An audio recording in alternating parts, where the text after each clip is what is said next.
বেয়া কাম কৰিলে ঠিকাদাৰক ধন নিদিবলৈ নিৰ্দেশ মন্ত্ৰী কৃষ্ণেন্দু পালৰ বদৰপুৰৰ পৰা 5 গ্ৰামলৈকে পথৰ দুৰৱস্থাক লৈ ক্ষোভ প্ৰকাশ কৰি মন্ত্ৰীগৰাকীয়ে কয় এনেদৰে মাত্ৰ 5 কিলোমিটাৰ পথ অতিক্ৰম কৰিবলৈ 1 ঘণ্টা সময় লাগিছে শনিবাৰে প্ৰায় 33 কোটি টকা ব্যয়েৰে শ্ৰীভূমি শিলচৰ সংযোগী 6 নম্বৰ ৰাষ্ট্ৰীয় ঘাইপথৰ মালুৱাৰ পৰা শ্ৰীভূমি বাইপাছলৈকে প্ৰায় 13 কিলোমিটাৰ পথ মেৰামতিৰে ভূমি পূজন অনুষ্ঠানত এই নিৰ্দেশ দিয়ে মন্ত্ৰীগৰাকীয়ে NSDCLক জেনেৰেল মেনেজাৰক ঠিকাদাৰৰ বিৰুদ্ধে ব্যৱস্থা ল'বলৈ কঠোৰ নিৰ্দেশ দিয়ে লগতে বিজেপি চৰকাৰৰ উন্নয়নমূলক কামৰ কথা উল্লেখ কৰি কংগ্ৰেছক তীব্ৰ সমালোচনা কৰে মন্ত্ৰীগৰাকীয়ে কংগ্ৰেছ দলে অহা 200 বছৰতো শাসনলৈ আহিব নোৱাৰিব বুলি মন্তব্য কৰে কৃষ্ণেন্দু পালে बाकी फॉलो करे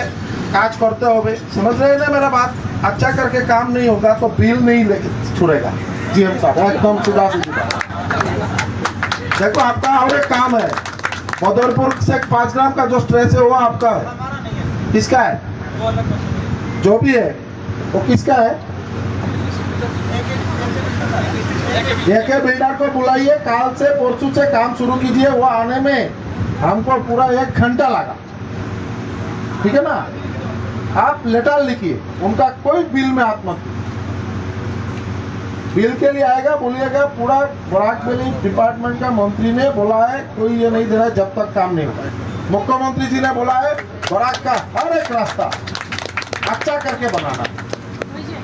कई दिन आगे देखे जाके एकदम दिगर काल থেকে আরম্ভ করে আপ টু বদরপুর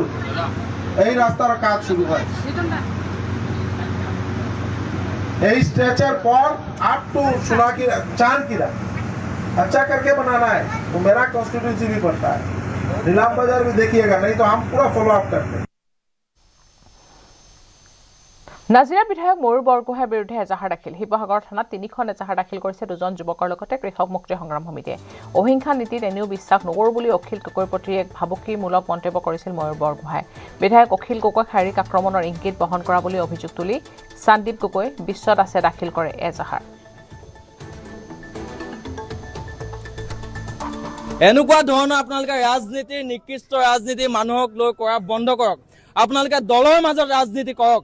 আপোনালোকে কিন্তু মানুহক লৈ ৰাজনীতি নকৰিব আৰু ময়ূৰ বৰগোহাঁই যিটো বক্তব্য ৰাখিলে তেখেতৰ ওপৰত সমগ্ৰ অসমবাসী ৰাইজে সমগ্ৰ অসমৰ মানুহে সমগ্ৰ শিৱসাগৰ মানুহে তেখেতৰ ওপৰত এফআইআৰ দিব লাগে তেখেতক গ্ৰেপ্তাৰ কৰিবৰ কাৰণে দাবী জনাব লাগে আৰু আমি দাবী জনাম আমি ডিজিপিক দাবী জনাইছো আমি মুখ্যমন্ত্ৰীক দাবী জনাইছো যে তেখেতক গ্ৰেপ্তাৰ কৰি উচিত শাস্তি প্ৰদান কৰিব লাগে যি দলৰে নহক আমি সকলো একেলগে আছো একেলগে সম্প্ৰীতিয়ে মিলাপ্ৰীতি হৈ আছো আৰু সেই সম্প্ৰীতিত যাতে তেওঁলোকৰ মূল বিষয়ববীয়া বিলাকে উচ্চতনি দি নাথাকে তাক আমি আমাৰ জাতীয় নাৰী বাহিনীৰ পৰা তেওঁলোকক অনুৰোধ জনাইছো আৰু তেওঁলোকক হকিয়াই দিছো যে ভৱিষ্যতে তেওঁলোকে যাতে এনে ধৰণৰ বাক্য মুখৰ পৰা নুলিয়ায়